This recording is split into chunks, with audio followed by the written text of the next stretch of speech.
Assalamualaikum semuanya, terima kasih sudah klik video ini. Terima kasih sudah mampir-mampir di channel ini.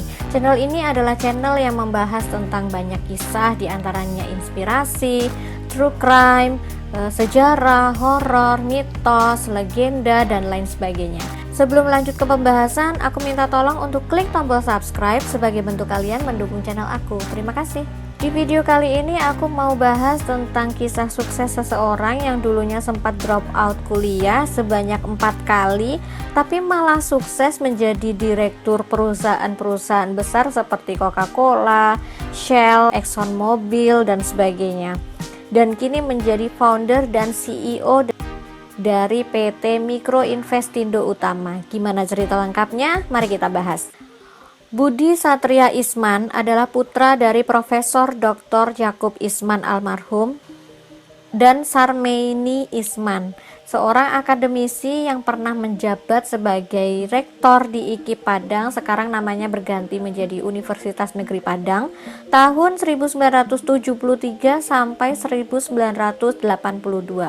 Budi Isman mempunyai 2 orang saudara perempuan dan istri asal Malaysia, Syarifah F. Alidrus, dan dikaruniai dengan 5 orang anak yang luar biasa.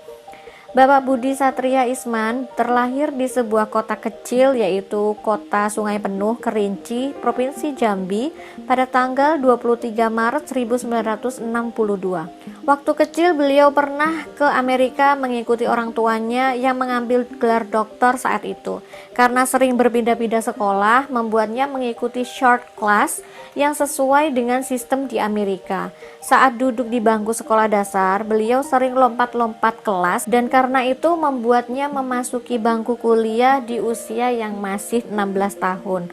Mungkin karena masih muda, kemudian karena faktor pergaulan dan lain sebagainya, membuat Budi ini kemudian tidak mengerti apa yang sebenarnya diinginkan dalam hidupnya.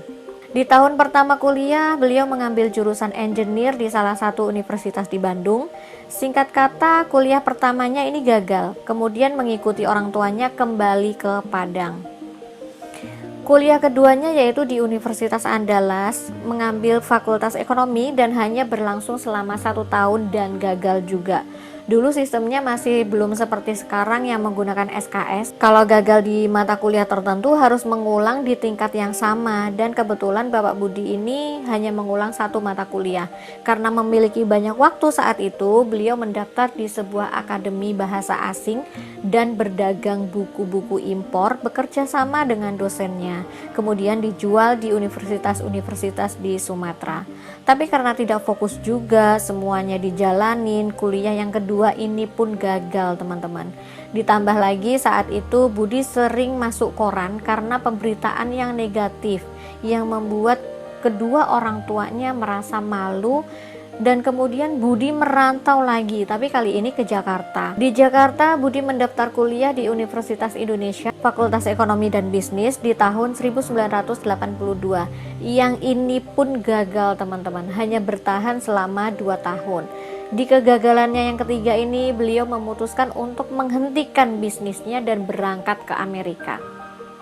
Di sana tidak ada universitas yang bersedia menerima karena track record pendidikannya yang berantakan itu tadi. IPK yang saat itu hanya 1,2. Banyak universitas yang berusaha dimasuki dan semuanya menolak. Dari yang negeri sampai yang swasta, semuanya menolak.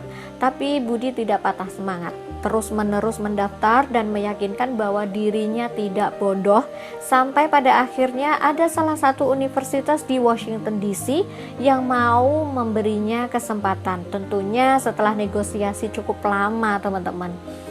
Bahkan beliau siap ketika pihak universitas memberinya target agar mau diterima.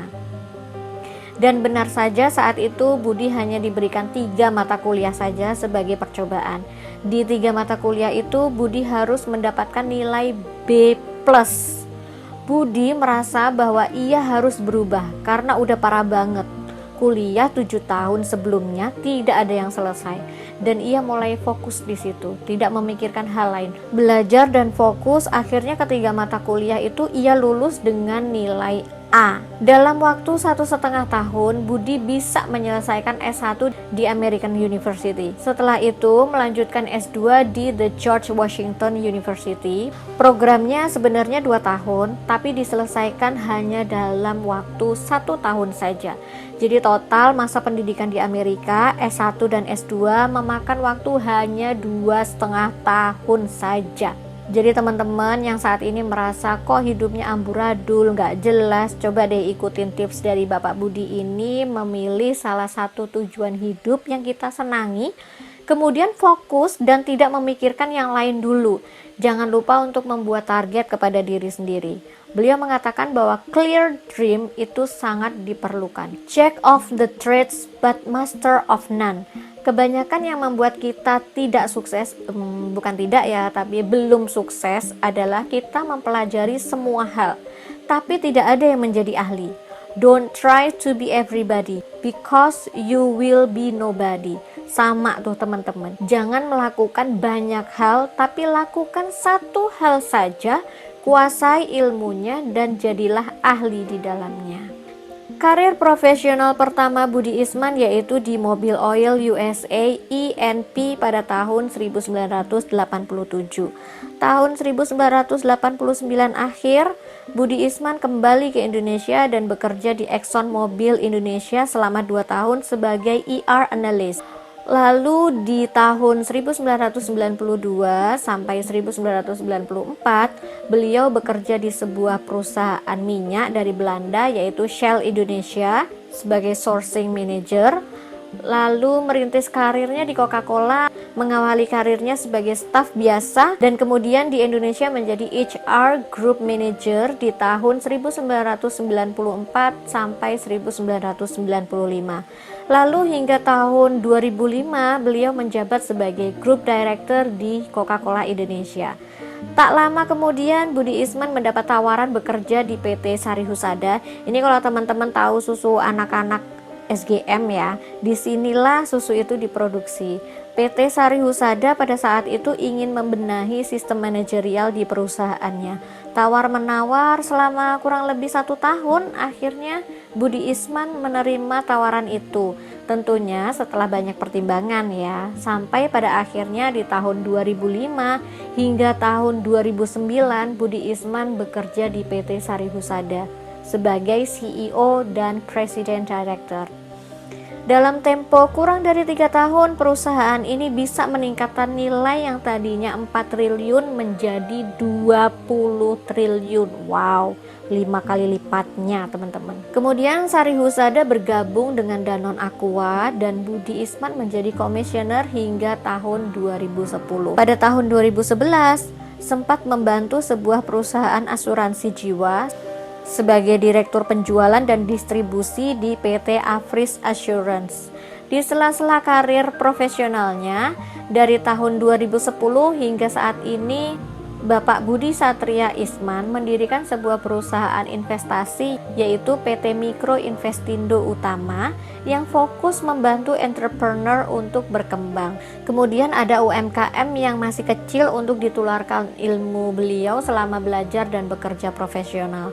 Bapak Budi Isman banyak sekali memberikan pelatihan kepada para entrepreneur baru yang ingin bisnisnya berkembang menjadi lebih besar.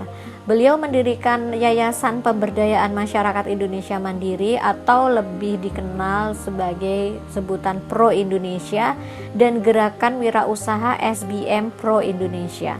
Teman-teman kalau nonton drama Korea yang judulnya Startup, nah perusahaan yang didirikan Budi Isman ini semacam itu tuh.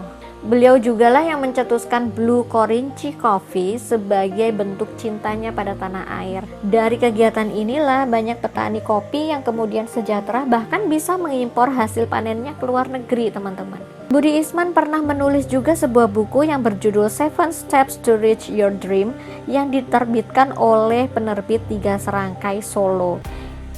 Itulah kisah inspiratif episode kali ini ya teman-teman, yaitu tentang Bapak Budi Satria Isman yang bisa kita jadikan contoh ya teman-teman. Pesan aku hari ini, tidak ada yang tahu nasib seseorang ke depannya seperti apa, tidak ada yang tahu. Jadi sangat tidak bijak apabila kita meremehkan seseorang hanya karena masa lalunya. Selama orang itu mau belajar dari masa lalu dan mau bangkit kembali, maka masa depan yang sukses pasti akan diraihnya, insya Allah. Oh iya, mohon maaf untuk salah kata maupun dalam penyebutan nama atau gelar. Teman-teman bisa cari lagi dan gali informasinya di beberapa sumber terpercaya menurut kalian. Jika teman-teman tahu informasi lainnya ataupun ada kesalahan dalam video ini, silahkan diralat di kolom komentar di bawah. Aku sangat berterima kasih untuk itu. Sekian video kali ini, sampai jumpa di video-video selanjutnya. Kalau ada ide-ide dan saran-saran untuk video selanjutnya, kita mau bahas apa, boleh banget komen di bawah atau DM ke Instagram aku. Udah aku cantumin di description box. Klik like dan subscribe untuk support channel ini. Jangan lupa nyalakan loncengnya agar tahu kalau ada video baru dari aku. Jaga kesehatan dan stay safe. Wassalamualaikum warahmatullahi wabarakatuh.